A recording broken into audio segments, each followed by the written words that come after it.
అన్న మీ పేరు? నా పేరు మెరికినపల్లి వెంకట సంవత్సరావు. ఎక్కడి నుంచి వచ్చారన్న? పత్తిపాడు మండలం.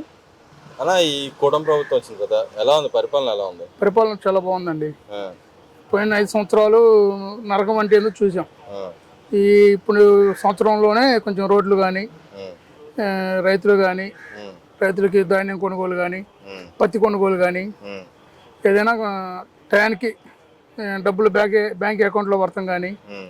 అన్ని సకాలంలో జరుగుతున్నాయి. ఆ, జగన్మోహన్ రెడ్డి గారు అంటున్నాడు గతంలో నేను చేసిన సంక్షేమ పథకాలు ఎవరు చేయలేదు, నేను ఇచ్చినవి కూడా ఉన్నాయి, బటన్ నొక్కకుండా ఉంచుతున్నారు, డబ్బులు చాలా ఉన్నాయని చెప్పి అంటున్నాడు. నిజంగానే ఆ పరిస్థితి ఉందంటావా? ఇప్పుడు ఆయన బటన్ నొక్కా అంటున్నాడు కానీ, ఇప్పుడు అమ్మఒడి అన్నాడు. అమ్మఒడి రెండు సార్లు ఇచ్చాడు. మరి 5 సంవత్సరాలు 2 సార్లు ఇచ్చింది. ఇప్పుడు రోడ్లు అసలు పట్టించుకోవాలా. ఈ రోజుల రోడ్లు చూస్తే కొంచెం చాలా 90% మెరుగైనవి. అప్పుడు రోడ్లు అండి. కానీ మరి ఆయన ఉన్న టైంలో అందరికి డబ్బులు ఇచ్చేసాడంటే ఇంకా డబ్బులు ఉన్నాయి, బటన్ నొక్కడానికి ఎందుకు ఇబ్బంది అని అడుగుతున్నాడు. ఎవరికి ఇచ్చాడు? పలానా వాళ్ళకి ఎవరికి ఇచ్చాడు? ఆయన ఎవరికి నేను వీళ్ళకి ఇచ్చాను ఇది అనేది. ఇప్పుడు అంతకుముందు కాపు సంక్షేమం ఇది ఉండేది, అది అసలు లేదు. అది కాపు కార్పొరేషన్ లేదు. ఇప్పుడు మళ్ళీ కొత్తగా ఈ గవర్నమెంట్ వచ్చిన కాపు కార్పొరేషన్ ఇస్తున్నారు. గతంలో ఉన్న నిధులన్నీ ఏమైపోయాయి అంటావు? ఆయనకే తెలియాలి, ఆయన ప్యాలెస్కి వెళ్ళి. మరి ఆయన ఇప్పటికీ ఎందుకు అబద్ధాలు చెబుతున్నాడు? మరి బయటకు వచ్చి నేను ఎంత చేశాను జనం మర్చిపోతారని ఆయన చెప్పుకోవాలని చూస్తున్నాడు. మరి ఆయన ఏంది జనం ఏదో పొరపాటున ఓటేశారంటే కూటమి ఎట్టేస్తారు? పొరపాటున వేస్తారండి, ఎట్టేస్తారు పొరపాటున. ఎలా గెలిచింది అనుకుంటున్నారు మీరు కూటమి ప్రభుత్వం? ఆయన చేసిన తప్పుల వల్ల? ఆయన చేసిన తప్పులు, ఆయన పరిపాలన నచ్చక మాకు పవన్ కళ్యాణ్ గారు మా పిలుపునిచ్చి ఒకసారి కూటమిని గెలిపించాలని చెప్పి మా పవన్ కళ్యాణ్ గారు పిలుపుని మేరకు మేము చేయడం జరిగింది. మరి ఇంకో పక్కన చూసుకుంటే నిన్న వల్లభనేని వంశీ గారి ఇష్యూ చూస్తే ఆయన కింద పనిచేసిన వాళ్ళు కానీ అటు పక్క టీడీపీ పార్టీ ఆఫీస్ మీద దాడి చేసిన విషయంలో అరెస్ట్ చేశారు, ఆయన కిడ్నాప్ చేసిన విషయంలో. కానీ అన్యాయం అక్రమం అని చెప్పి వైసీపీ నాయకులు అంటున్నారు కదా, ఎలా చూస్తావు? ఏమండి, ఇప్పుడు ఏదైనా దెబ్బ తగిలిన వాడికి తెలిసింది కదా నొప్పి. దెబ్బ తగిలిన వాడు నొప్పి తెలియదుగా. ఇప్పుడు ఆ రోజు వైసీపీ పాలనలో టీడీపీ కార్యాలయాలు వాళ్ళ ఆస్తులు ధ్వంసం చేసిందేగా. ఇప్పుడు చంద్రబాబు నాయుడు గారిని ఉన్నారు, ఆ నైట్ అకాలంగా అరెస్ట్ చేయబట్టేగా. అది కరెక్టా? ఇప్పుడు పవన్ కళ్యాణ్ గారు హైదరాబాద్ నుంచి వస్తే ఇక్కడ విమానం ల్యాండ్ కానీ లేదు. ప్లస్ సార్ బై రోడ్డు వద్దామంటేనేమో నందిగాం దగ్గర ఎంత గందరగోళం చేశారో అందరికీ తెలిసిందేగా. మరి అది కరెక్టా? కానీ మేము మా టైంలో అంత సవ్యంగా తెలిసింది, ఈ గవర్నమెంట్లో సవ్యంగా నడవట్లేదు అంటున్నారు కదా. సరే, ఆయన చెప్పుకున్నంత మాత్రం తెలిసిద్దండి. ఆయన చెప్పింది ఇది కాదు కదా. ఇప్పుడు ఒకళ్ళిద్దరు చెప్పింది ఇది కాదుగా.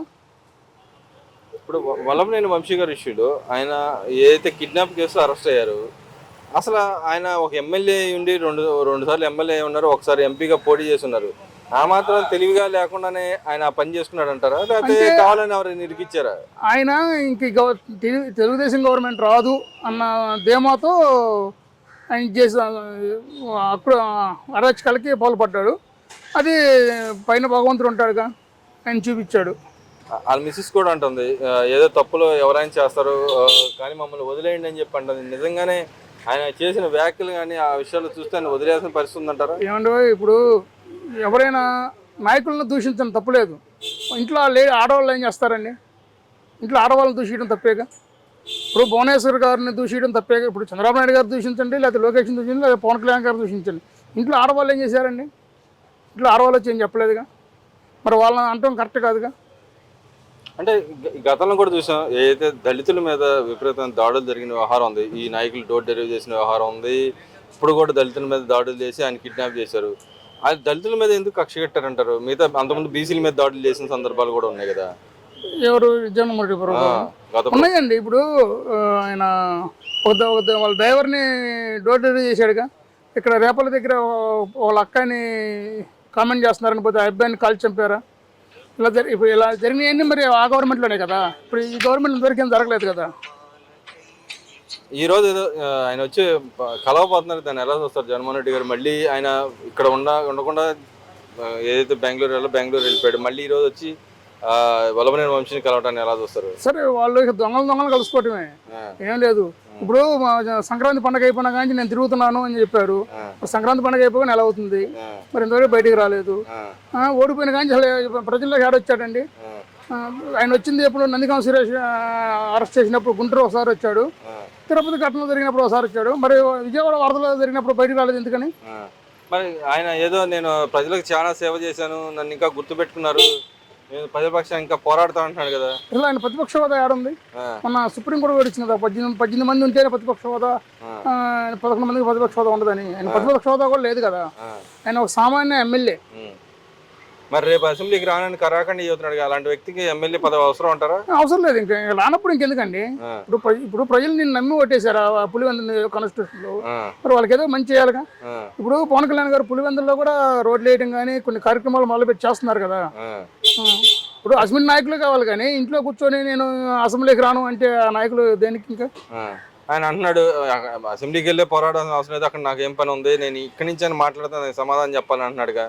సరే సరే, ఇప్పుడు ఎక్కడ సమాధానం ఎక్కడ చెబుతారు? అసెంబ్లీలో చెబుతారా లేకపోతే నేను ఇంట్లో కూర్చొని చెప్పి ఇంటికి వచ్చి చెప్తారని కదా.